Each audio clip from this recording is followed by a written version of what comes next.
Hi friends, നമുക്ക് നമ്മുടെ activities continue ചെയ്യാം. ലെറ്റ്സ് റിവൈൻഡ് അല്ലെ, നമ്മുടെ ചാപ്റ്ററിലുള്ള ലെറ്റ്സ് റിവൈൻഡ് പാർട്ട് നോക്കാം. First one, what is the significance of the journey by train? How does it relate to the narrator's thoughts and reflection? അല്ലെ, നമ്മുടെ ഈ ഒരു ജേർണി, ഒരു ട്രെയിൻ യാത്രയുടെ ഒരു ഇമ്പോർട്ടൻസ് എങ്ങനെയാണ് നരേറ്ററുടെ തോട്ടും റിഫ്ലക്ഷൻസും ആയിട്ട് അല്ലെ, അവരുടെ ചിന്തകളും അതിൻ്റെ റിഫ്ലക്ഷൻസും ഒക്കെ ആയിട്ട് എങ്ങനെയാണ് ഇത് കണക്ട് ആവുന്നത് എന്നാണ് ചോദിക്കുന്നത് അല്ലെ. ഈ ട്രെയിൻ യാത്രയും ആ വ്യക്തിയുടെ തോട്ട്സും റിഫ്ലക്ഷനും ആയിട്ട് എങ്ങനെയാണ് ഇതിൻ്റെ ഒരു റിലേറ്റ് ചെയ്യുന്നത് എന്നാണ് ചോദ്യം. നോക്കാം. ഈ ട്രെയിൻ ജേർണി സിംബലൈസസ്, ഇവിടെ ഒരു ട്രെയിൻ ജേർണി സിംബലൈസ് ചെയ്യുന്നത്, സൂചിപ്പിക്കുന്നത് അല്ലെ, സിംബൽ യൂസ് ചെയ്യുന്നത്. Okay, her journey to her past life in which Selma thankfully remembers the contributions of her father, friends, relatives, readers and critics who helped her to reach the height up to the Nobel Prize in Literature. ഇവിടെ എന്താണ് train journey symbolise her journey to her past life, അവളുടെ past ലൈഫിലോട്ടാണ് ഈ train യാത്രയെ symbolise ചെയ്യുന്നത്. Past ലൈഫിൽ എന്താണ് which Selma ആ പാസ്റ്റ് ലൈഫിലെ താങ്ക്സ് പറയണം. ആരോടൊക്കെ താങ്ക്സ് പറയുന്നത്? റിമെമ്പേഴ്സ്, ആരോടൊക്കെ താങ്ക്സ് പറയണം എന്നുള്ളത് ഒന്ന് ഓർക്കുകയാണ്. എങ്ങനെ, ആരോടൊക്കെയാണ്? അവരുടെ ഈ ഒരു ലൈഫിൽ, ഓക്കെ, ഇപ്പൊ ഈ പോകുന്ന അവരുടെ ലൈഫിൽ ഇനി ബാക്കിൽ അവളെ സപ്പോർട്ട് ചെയ്ത്, അവൾ നോബൽ പ്രൈസ് വാങ്ങാൻ പോകുന്നതിന് മുമ്പ് അങ്ങോട്ട് പാസ്റ്റിൽ അങ്ങോട്ട് ഇതുവരെ അവൾ എത്താൻ സഹായിച്ച ഒരുപാട് പേരുണ്ട്. ആ കോൺട്രിബ്യൂഷൻസിനാണ് താങ്ക്സ് പറയുന്നത്. നോക്കാം ആരൊക്കെയാണെന്ന്. കോൺട്രിബ്യൂഷൻ ഓഫ് ഹർ ഫാദർ, ഫാദറിന്റെ കോൺട്രിബ്യൂഷൻസ്, ഫ്രണ്ട്സ്, റിലേറ്റീവ്സ്, റീഡേഴ്സ് വായനക്കാർ, ക്രിട്ടിസൈസ് അല്ലെ വിമർശകർ, who helped her to reach the heights up to the Nobel prize in literature അല്ലെ. അങ്ങനെ അവളെ നോബൽ പ്രൈസ് ലിറ്ററേച്ചറിലോട്ട് ആ ഹൈറ്റിലോട്ട് എത്തിച്ച, അതിലോട്ട് കോൺട്രിബ്യൂട്ട് ചെയ്ത എല്ലാവരെയും എന്ത് ചെയ്യാണ്? താങ്ക്സ് പറയാണ് അല്ലെ. എല്ലാവരെയും എന്ത് ചെയ്യാണ്? ഓർക്കുകയാണ് അല്ലെ. അതാണ് ഈ ജേണി, പാസ്റ്റ് ജേണി, ആ ട്രെയിനിന്റെ ഒരു പാസ്റ്റ് ജേണിയാണ് ഉദ്ദേശിക്കുന്നത് കേട്ടോ. അവരുടെ പാസ്റ്റ് ലൈഫാണ് ആ ജേണി ഓഫ് ട്രെയിൻ കൊണ്ട് ഉദ്ദേശിക്കുന്നത്. Then 2, explain the writer's feelings of indebtedness to nature അല്ലെ. അവർ പറയുന്നുണ്ട് അവർക്ക് മനുഷ്യനോട് മാത്രമല്ല കടമുള്ളത്, എന്താണ്? പ്രകൃതിയോടുമുണ്ട് കടം അല്ലെ. പ്രകൃതിയോടും എനിക്ക് കടമുണ്ട് അല്ലെ, മരങ്ങളോടും പക്ഷികളോടും എല്ലാവരോടും, മൃഗങ്ങളോടും എല്ലാത്തിനും കടമുണ്ട്. കാരണം അവരൊക്കെ എന്ത് ചെയ്തിട്ടുണ്ട്? നമ്മുടെ റൈറ്റർക്ക് അവരുടെ സീക്രട്സ് പറഞ്ഞു കൊടുത്തിട്ടുണ്ട് എന്നാണ് പറയുന്നത്. ഓക്കെ, നോക്കാം. Cite incidents from the speech അല്ലെ, സ്പീച്ചിൽ നിന്നും കുറച്ച് സാഹചര്യങ്ങൾ എടുത്ത് എഴുതാനാണ്. The writer says that she is not only indebted to the people but the wall of the nature as well അല്ലെ. ഈ ഒരു മൊത്തം ഈ ഒരു വേൾഡിന്റെ ഈ മൊത്തം കാണുന്ന ഈ ലോകത്തോട്, ഈ പ്രകൃതിയോട് തന്നെ അവൾക്ക് എന്തുണ്ട്? കടമുണ്ട്. The animals that walk on the earth, ഭൂമിയിലൂടെ നടക്കുന്ന മൃഗങ്ങൾക്ക്, the birds in the skies, ആകാശത്തിലെ പക്ഷികളോടും, the trees and the flowers, പൂക്കളോടും മരങ്ങളോടും, they have all told her some of their secrets. അവരെല്ലാവരും എന്ത് ചെയ്തിട്ടുണ്ട്? അവരുടെ സീക്രട്സുകൾ എന്ത് ചെയ്തിട്ടുണ്ട്? ചില രഹസ്യങ്ങൾ എന്ത് ചെയ്തിട്ടുണ്ട്? നമ്മുടെ റൈറ്റർക്ക് ഷെയർ ചെയ്ത് കൊടുത്തിട്ടുണ്ട്. Clear? Then her father had a prime role in shaping Selma's personality അല്ലെ. സെൽമയുടെ പേഴ്സണാലിറ്റി, നമ്മുടെ റൈറ്ററുടെ പേഴ്സണാലിറ്റിയിൽ ഒരു വലിയ റോൾ ആർക്കുണ്ട്? അച്ഛനുണ്ട്. കാരണം പിന്നീട് അങ്ങോട്ട് സപ്പോർട്ട് ചെയ്തത് അച്ഛനാണ്. വളർത്തി റീഡിംഗ് ഒക്കെ വായിച്ചു കൊടുത്ത് അച്ഛൻ വായനക്കാരനായത് കൊണ്ടാണ് മകൾ ഇത്രയും വലിയ എഴുത്തുകാരി ആയത് തന്നെ അല്ലെ. അവർ കൊടുക്കുന്ന ബുക്കുകൾ വായിച്ചിട്ട് അവർ കൊടുക്കുന്ന ആ ഒരു രീതിയിൽ വളർന്നത് കൊണ്ടാണ്, ആ റീഡിങ് സ്കില്ലൊക്കെ ഉണ്ടാക്കി കൊടുത്തുകൊണ്ടാണ് ഈ ഒരു പേഴ്സണാലിറ്റി ഉണ്ടായത് അല്ലെ. So describe the role of the following in shaping her life അല്ലെ. ഇനി ഒരുപാട് കാര്യങ്ങൾ ഇവിടെ പറയുന്നുണ്ട്. ആ നമ്മുടെ സൽമ എന്ന് പറയുന്ന നോബൽ പ്രൈസ് നേടുമ്പോൾ അത്രയും ഒരു അവരുടെ ആ ലൈഫിൽ അത്രയും എത്താൻ, അവരുടെ ആ ഒരു പേഴ്സണാലിറ്റി ക്യാരക്ടറിലൊക്കെ അത്രയും ഒരു ലെവലിലോട്ട് എത്തിക്കാൻ അവരൊരുപാട് കാര്യങ്ങൾ സഹായിച്ചിട്ടുണ്ട്. അങ്ങനെയുള്ള കുറച്ച് കാര്യങ്ങളാണ് ഈ കൊടുത്തിട്ടുള്ളത്. ഇനി ഇത് എന്ത് ചെയ്യണം? എക്സ്പ്ലെയിൻ ചെയ്യണം. നാച്ചർ പ്രകൃതിയോട് കടപ്പെട്ടിട്ടുണ്ട്. അപ്പൊ പ്രകൃതി അവരെ എന്തൊക്കെയോ വളർത്തിയിട്ടുണ്ട്, അവരുടെ പേഴ്സണാലിറ്റിക്ക് പ്രകൃതി എന്തൊക്കെയോ റോള് ഹെൽപ്പ് ചെയ്തിട്ടുണ്ട്. ലിറ്ററേച്ചർ അല്ലെ, ലിറ്ററേച്ചർ നമ്മുടെ സാഹിത്യം, ആർട്ട് എന്ന് പറയുന്ന ലോകം, her friends, family, her readers വായനക്കാർ, ഇതെല്ലാം അവരെ സ്വാധീനിച്ചിട്ടുണ്ട് അവരുടെ പേഴ്സണാലിറ്റി. നോക്കാം. First one, nature. Nature and the people living with nature played a major role in shaping her writing career. അല്ലെ, ആളുകളും പ്രകൃതിയും ഒക്കെ എന്ത് ചെയ്തിട്ടുണ്ട്, അവരുടെ റൈറ്റിംഗ് കരിയറിൽ വളരെ ഇമ്പോർട്ടൻ്റ് ആയിട്ടുള്ള ഒരു റോള് കൈകാര്യം ചെയ്തിട്ടുണ്ട്. Okay, they inspired her by telling wonderful stories and playing the fool and singing songs. അല്ലെ, എന്താണ്, വളരെ വണ്ടർഫുൾ ആയിട്ടുള്ള കഥകൾ പറഞ്ഞു കൊടുത്തിട്ടുണ്ട്. അല്ലേ, നമ്മൾ പഠിച്ചിട്ടുണ്ടായിരുന്നു എന്ത്, വളരെ ദുർമന്ത്രവാദികളുടെയും അതുപോലത്തെ കന്യകമാരുടെയും വലിയ വലിയ ഹീറോസ്, അല്ലേ, പുരാണത്തിലെ ആളുകൾ ഹീറോസിൻ്റെ ഒക്കെ കഥകളൊക്കെ പറഞ്ഞു കൊടുത്തും ഒക്കെ എന്ത് ചെയ്തിട്ടുണ്ട്, പാട്ടുകൾ പാടിക്കൊടുത്തിട്ടുണ്ട്. അല്ലെ, അങ്ങനെയുള്ള എല്ലാ കാര്യങ്ങളും എന്ത് ചെയ്തിട്ടുണ്ട്, അവരുടെ ഭാഗത്തുനിന്ന് കിട്ടിയിട്ടുണ്ട്. The stories were about water sprites. അവരുടെ സ്റ്റോറികളൊക്കെ എങ്ങനെയായിരുന്നു, വാട്ടർ സ്പ്രൈറ്റ്സ്, ജലകന്യകമാർ ആൻഡ് ട്രോൾസ്, അവരുടെ കഥകൾ, ആൻഡ് എൻചാന്റഡ് മെയ്ഡൻസ്, അല്ലെ, ദുർമന്ത്രവാദികളുടെ ഒക്കെ കഥകൾ. They taught her that there in poetries had rocks and black forest. അല്ലെ, ബ്ലാക്ക് ഫോറസ്റ്റിലും കൊടുങ്കാടുകളിലും കഠിനമായിട്ടുള്ള പാറകളിലൊക്കെ കവിതകൾ ഉണ്ട് എന്നുള്ളത് അവർ പഠിപ്പിച്ചു. She is indebted to the world nature as well. അത് മാത്രമല്ല, ഈ മൊത്തം പ്രകൃതിയോട് തന്നെ അവൾ എന്ത് ചെയ്തിരിക്കുന്നു, കടപ്പെട്ടിരിക്കുന്നു. The animals that walk in the earth, the birds in the skies, അല്ലെ, അനിമൽസ്, എർത്തിലുള്ള അനിമൽസിനോടും ആകാശത്തിലുള്ള പക്ഷികളോടും ട്രീസ് ആൻഡ് ഫ്ലവേഴ്സ് എല്ലാവരോടും they have all told her, അവരെല്ലാം എന്ത് ചെയ്തു, പറഞ്ഞു കൊടുത്തു. സം ഓഫ് ദെയർ സീക്രട്ട്, അവരുടെ ചില സീക്രട്ടുകൾ എന്ത് ചെയ്തു, പറഞ്ഞു കൊടുത്തിട്ടുണ്ട്. ഓക്കെ, ദെൻ ലിറ്ററേച്ചർ, അല്ലെ, സാഹിത്യം.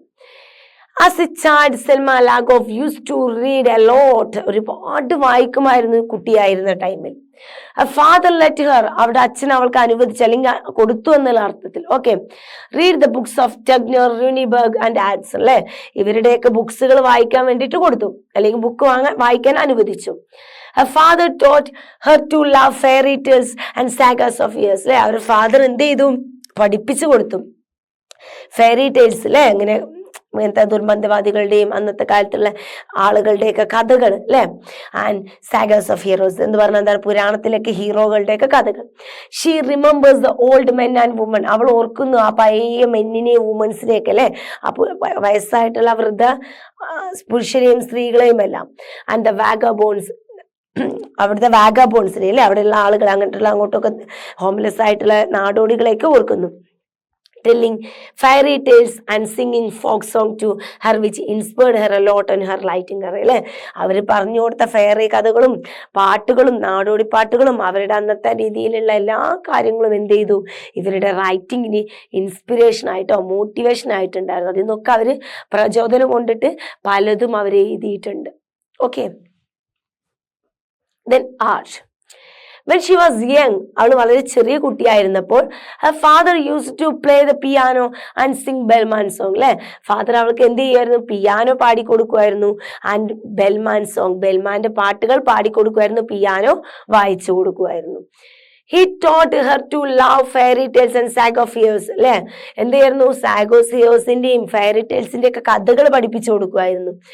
She got enough opportunity to listen to the vagabonds playing the fool, singing songs, enjoy their mischief and the mad pranks. അല്ലെ, അവിടെ നടക്കുന്ന വീടുകളില്ലാത്ത നാടോടികളായിട്ടുള്ള ആളുകളുടെ പാട്ടുകളും അവിടെ ഭ്രാന്തമായിട്ടുള്ള അവരുടെ പാട്ടുകൾ, കഥകൾ, അവരുടെ പല കാര്യങ്ങളും കാണാനുള്ള ഒരു ഓപ്പർച്യൂണിറ്റിയും കേൾക്കാനുള്ള ഒരു അവസരമൊക്കെ എന്തായിരുന്നു ഈ വ്യക്തിക്ക് ഉണ്ടായിരുന്നു. Okay, she also got chance to listen the wonderful stories of old men women which also played a wonderful role in shaping her life. അല്ലെ, അതുപോലെ തന്നെ ആ ഓൾഡ് മെന്നിന്റെയും വുമൻസിന്റെ ഒക്കെ അടുത്തുനിന്ന് ഒരുപാട് അടിപൊളി സ്റ്റോറീസ് ഒക്കെ പഠിക്കാനുള്ള ഒരു അവസരം കിട്ടിയിരുന്നു. അത് അവളുടെ ലൈഫിൽ ഒരുപാട് അനുഭവങ്ങൾ കൊടുത്തിട്ടുണ്ട്. അത് അവളുടെ ലൈഫിന്റെ രൂപം, അവളുടെ ലൈഫിനെ ഒരുപാട് ഷേപ്പ് ചെയ്യാൻ സഹായിച്ചിട്ടുണ്ട്. Okay, her friends and family.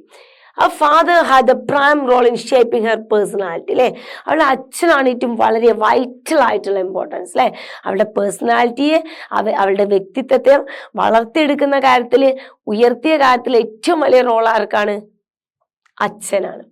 She thankfully remembers first and foremost her old mother sitting back home happily receiving the good news. അല്ലെ, അവൾ ആദ്യം എന്തോർക്കുന്നുണ്ട്, അവളുടെ ഓൾഡ് അമ്മയെ, അവിടെ ഇരിക്കുന്ന ഈ ഒരു ഹാപ്പി ന്യൂസ്, ഇന്നത്തെ ദിവസം അവിടെ ഇരിക്കുന്ന വയസ്സായിട്ടുള്ള അവളുടെ അമ്മയെ അവൾ ഓർക്കുന്നു.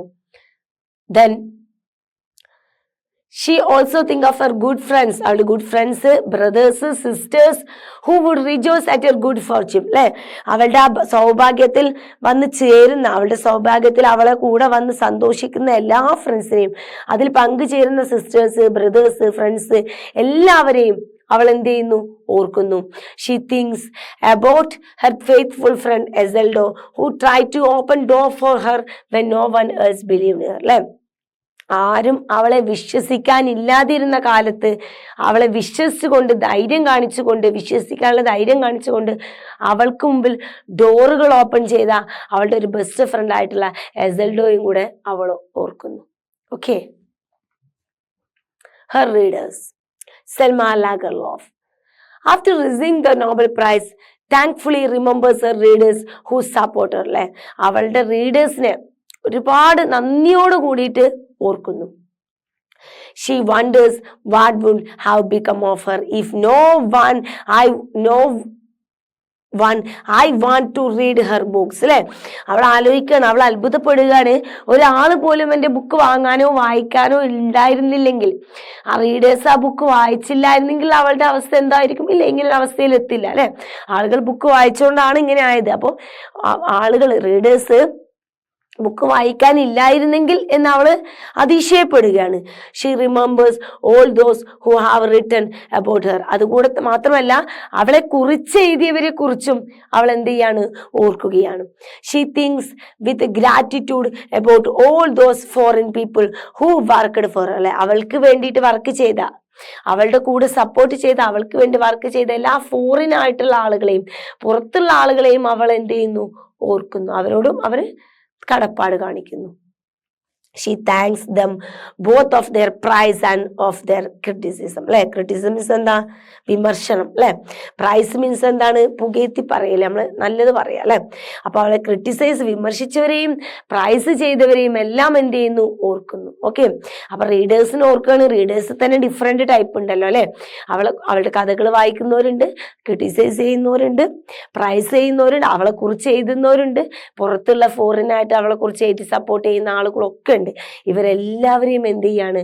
ഓർക്കുന്നു. ഓക്കെ, ഇവരോടൊക്കെ എന്തുണ്ട്? ഗ്രാറ്റിറ്റ്യൂഡ് ഉണ്ട്. Then fourth one, how does Selma express her gratitude? Selma എങ്ങനെയാണ് അവളുടെ ഗ്രാറ്റിറ്റ്യൂഡ് എക്സ്പ്രസ് ചെയ്തത്? നന്ദി എങ്ങനെയാണ് പ്രകടിപ്പിച്ചത്? After receiving the Nobel Prize in Literature, in a moving speech, Selma Lagerlof expressed her gratitude to everybody who supported her. അല്ലെ, അവൾ എന്ത് ചെയ്തു?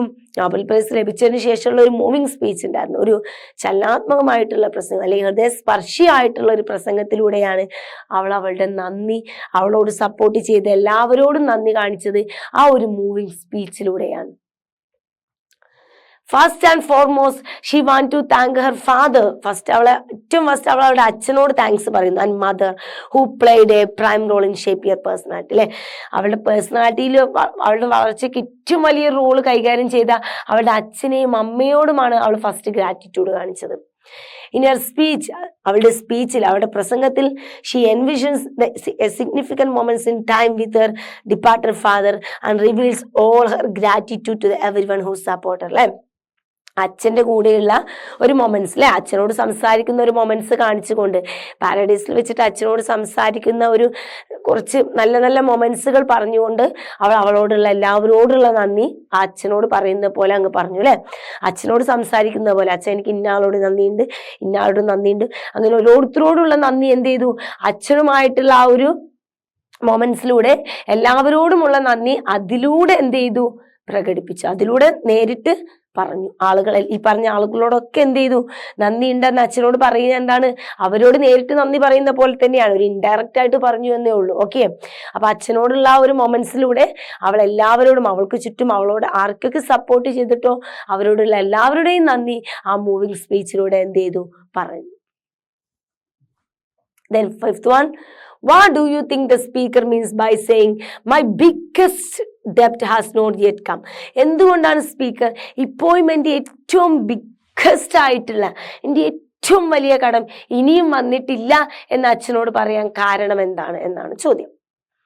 By saying, my biggest debt has not yet come, the speaker means to speak about the biggest Academy Award, the Nobel Prize in Literature, bestowed upon her.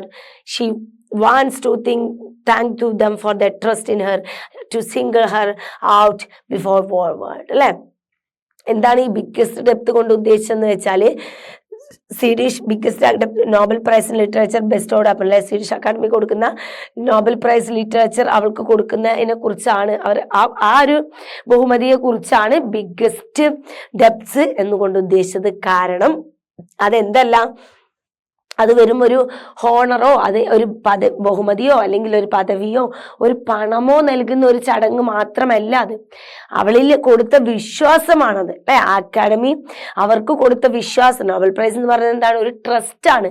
ഈ ലോകത്തിന് മുഴുവൻ മുമ്പിൽ അവളെ ഉയർത്തിപ്പിടിച്ചുകൊണ്ട് ഉള്ള ഒരു ട്രസ്റ്റാണ് എന്ത് ഈ പറയുന്നത്. Okay, single to her out before the world world, അല്ലെ. ഈ വേൾഡ് വേൾഡിന് മുമ്പിൽ അവളെ ഉയർത്തിപ്പിടിച്ചുകൊണ്ട് നിന്നിട്ടില്ല, അല്ലെ. അവളൊരാളെ ഉയർത്തിപ്പിടിച്ചുകൊണ്ട് ഉയർത്തിപ്പിടിക്കാൻ കാണിച്ചിട്ടുള്ള ആ ട്രസ്റ്റ് ഉണ്ടല്ലോ, അതൊരു വലിയ കാര്യം തന്നെ, വേൾഡ് വേൾഡ് ആണ്. അപ്പൊ അതാണ് പറയുന്നത് ബിഗ്ഗസ്റ്റ് ഡെപ്റ്റ് എന്ന് പറയുന്നത്. Okay, then 6-1, what according to you is Selma Lagerlof message to her audience and to us, അല്ലെ. എന്ത് മെസ്സേജ് ആണ്, അല്ലെ. ഇപ്പൊ ഈ കഥ വായിച്ചിട്ട് എന്തപ്പോ ഇതിലൂടെ നമുക്ക് കിട്ടുന്നത് എന്ന് നിങ്ങൾ ആലോചിക്കുന്നുണ്ടാവും, അല്ലെ. ഇതിപ്പോ നമ്മളെ കുട്ടികളുടെ ബുക്കിൽ ഇങ്ങനെ വരണമെങ്കിൽ നമുക്ക് എന്തോ ഒരു അഡ്വൈസ് ഇതിലൂടെ തരാൻ ഉദ്ദേശിക്കുന്നുണ്ട്, അല്ലെ. അപ്പൊ നോക്കാം, Selma Lagerlof message to her audience and to us, അല്ലെ. നമുക്ക് എന്ത് മെസ്സേജാണ് ഇതിലൂടെ കിട്ടുന്നത്, നമുക്ക് എന്ത് ഉപദേശം, ഇതിലൂടെ എന്തെങ്കിലും മെസ്സേജ് നമുക്ക് കിട്ടണമല്ലോ, അല്ലെ. അതെന്താന്ന് നോക്കാം. ഓക്കെ, ഇത് വളരെ ഇമ്പോർട്ടൻ്റ് ആണ് കേട്ടോ. നോക്കാം, her one and only one message to her audience, ഒരേ ഒരു മെസ്സേജ്, അല്ലെ, വൺ ആൻഡ് ഓൺലി, അല്ലെ, ഒരേ ഒരു മെസ്സേജ് എന്താണ് നമുക്ക് തരുന്നത്, and to us is that we should not forget to repay the debts of gratitude towards the people who played major roles in shaping our personality. This is very important, അല്ലെ. ഇതുകൊണ്ടാണ് ഈ chapter നമുക്ക് പഠിക്കാൻ തന്നത്. ഇത് നിങ്ങൾ അറിയേണ്ട കാര്യമാണ്. എന്തായിരുന്നു? we should not forget to repay the debts of gratitude. നമ്മൾ ഒരിക്കലും എന്ത് ചെയ്യരുത്, ഉപകാരസ്മരണ, നന്ദി കാണിക്കാൻ മറക്കരുത്. towards people, ആളുകളോട്, who played major role in shaping our personality, നമ്മുടെ ജീവിതത്തിൽ നമ്മുടെ പേഴ്സണാലിറ്റി വിശാലമാക്കിയിട്ട് അത് നല്ല രീതിക്ക് ഷേപ്പ് ചെയ്യാൻ സഹായിച്ച ഒരാളെ പോലും നമ്മൾ അവരോട് നന്ദി കാണിക്കാൻ മറക്കരുത്. ചില ആളുകളുണ്ട്, വളർത്ത് വലുതാക്കിയ ആളുകളോടൊക്കെ കുറച്ച് കഴിയുമ്പോൾ ഗ്രാറ്റിറ്റ്യൂഡ് അങ്ങ് മറക്കും, അല്ലെ. അവരോടൊന്നും എന്തുണ്ടാവില്ല, ഡെപ്റ്റ്സ് ഉണ്ടാവില്ല, അവരോടൊന്നും നന്ദി കാണിക്കില്ല. ചില ആളുകളില്ലേ, ഒപ്പം നടന്ന് സപ്പോർട്ട് ചെയ്ത ആളുകൾ വളർന്ന് വലുതാകുമ്പോൾ കൂടെ നടന്ന ആളുകൾ അതിൻ്റെ നന്ദി അവരോട് അവരപ്പോഴും ചിലപ്പോഴും മോശമായ സാഹചര്യത്തിലായിരിക്കാം, നമ്മളായിരിക്കും ചിലപ്പം വളർന്നിട്ടുണ്ടാവുക.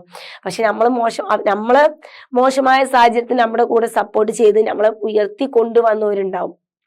സാമ്പത്തികമായിട്ടും ശാരീരികമായിട്ടും നമ്മൾ സപ്പോർട്ട് ചെയ്യും. നിങ്ങളിപ്പോൾ ഒരു കുട്ടികളാണല്ലേ, നിങ്ങളെ സപ്പോർട്ട് ചെയ്യുന്ന നിങ്ങളുടെ ഫ്രണ്ട്സ് ഉണ്ടാവും, ടീച്ചേഴ്സ് ഉണ്ടാവും, നിങ്ങളുടെ അച്ഛനമ്മമാരുണ്ടാവും, അല്ലെ. ഇവരൊക്കെ ഉണ്ടാവും നിങ്ങളെ സപ്പോർട്ട് ചെയ്യുന്നത്. ഇവരോടൊക്കെ നിങ്ങൾക്ക് എന്തുണ്ട്, ഗ്രാറ്റിറ്റ്യൂഡ് ഉണ്ട്, അല്ലെ. അന്നെ 9th അല്ലേ പഠിപ്പിച്ചിട്ടുള്ളൂ, അങ്ങനെയല്ല. 9th പഠിച്ചുകൊണ്ടാണ് 10th ആയത്, 10th പഠിച്ചുകൊണ്ടാണ് അടുത്ത സ്റ്റേജിലോട്ട് കടന്നത്, അല്ലെ. അത് പഠിച്ചുകൊണ്ടാണ് നിങ്ങൾക്കൊരു പ്രൊഫഷണൽ കോഴ്സിന് പോകാൻ പറ്റുന്നത്. സോ എന്താണ്, ഗ്രാറ്റിറ്റ്യൂഡ് വേണം. നിങ്ങളെ രാവും പകലും സപ്പോർട്ട് ചെയ്യുന്ന നിങ്ങളുടെ പാരൻസിന് നിങ്ങൾ എന്ത് ചെയ്യണം, അവരോട് ഗ്രാറ്റിറ്റ്യൂഡ് കാണിക്കണം. അതുപോലെ തന്നെ നിങ്ങളുടെ ടീച്ചേഴ്സ്, അല്ലെ. ചില ആളുകളൊക്കെ ടീച്ചേഴ്സിനൊന്നും പിന്നീട് പോയി കാണാറ് പോലും ഉണ്ടാവില്ല അങ്ങനെ പോകുമ്പോൾ. പക്ഷെ ചില ആളുകൾ അങ്ങനെയല്ല, ടീച്ചേഴ്സിനെയൊക്കെ ഇടയ്ക്കൊക്കെ നാട്ടിലൊക്കെ വരുമ്പോൾ പോയി കാണുന്ന ആളുകളൊക്കെ ഉണ്ട്. അതാണ് ഗ്രാറ്റിറ്റ്യൂഡ്, അല്ലെ. സപ്പോർട്ട് ചെയ്യുക, അല്ലെ. അന്ന് സപ്പോർട്ട് ചെയ്ത ടീച്ചേഴ്സിനെ പോയി കാണുക, അല്ലെ. നമുക്ക് ബുദ്ധിമുട്ടുള്ള ടൈമിലൊക്കെ നമുക്ക് ചിലപ്പം വണ്ടി ചാർജോ ഭക്ഷണത്തിനൊക്കെ പൈസയൊക്കെ തന്ന്, അല്ലെങ്കിൽ ബുക്കൊക്കെ നമുക്ക് ഷെയർ ചെയ്ത് തന്ന്, ഇങ്ങനെയുള്ള ഇതൊക്കെയാണ് നമുക്ക് ഇപ്പൊ ചെയ്തു തരാൻ കഴിയുന്ന സാഹചര്യം നമ്മുടെ ഫ്രണ്ട്സിന്. അപ്പൊ ഇങ്ങനെയുള്ള കാര്യങ്ങളൊക്കെ ചെയ്ത് നമ്മുടെ ഫ്രണ്ട്സ് ഉണ്ടാവും, അല്ലേ. നമ്മുടെ ചുറ്റുപാടുള്ള നമ്മുടെ റിലേറ്റീവ്സ് പല രീതിക്ക് നമ്മളെ സഹായിച്ചിട്ടുണ്ടാവും. അവരോടൊക്കെ നമ്മൾ എന്ത് ചെയ്യുക, ഗ്രാറ്റിറ്റ്യൂഡ് ഉണ്ടാവണം.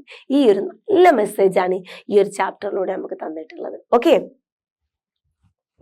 സോ എന്താണ്, വലിയൊരു മെസ്സേജ് ആയിരുന്നു അല്ലെ ഈ ഒരു ചാപ്റ്ററിലൂടെ.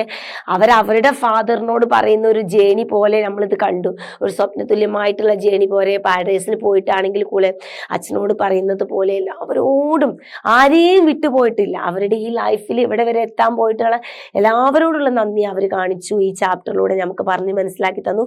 അതുകൂടാതെ നമ്മളോടും എന്ത് പറഞ്ഞു, നമ്മുടെ ലൈഫിൽ നമ്മുടെ പേഴ്സണാലിറ്റി ഷേപ്പ് ചെയ്യാൻ സഹായിക്കുന്ന ഒരാളെ പോലും നമ്മൾ ഒരിക്കലും വിട്ടുപോകരുത്. എല്ലാവരോടും നമ്മുടെ മനസ്സിൽ എപ്പോഴും എന്തുണ്ടാവണം, ഗ്രാറ്റിറ്റ്യൂഡ് ഉണ്ടാവണം. ഓക്കെ, നമുക്ക് അടുത്ത ഭാഗമായിട്ട് നെക്സ്റ്റ് ക്ലാസ്സിൽ കാണാം.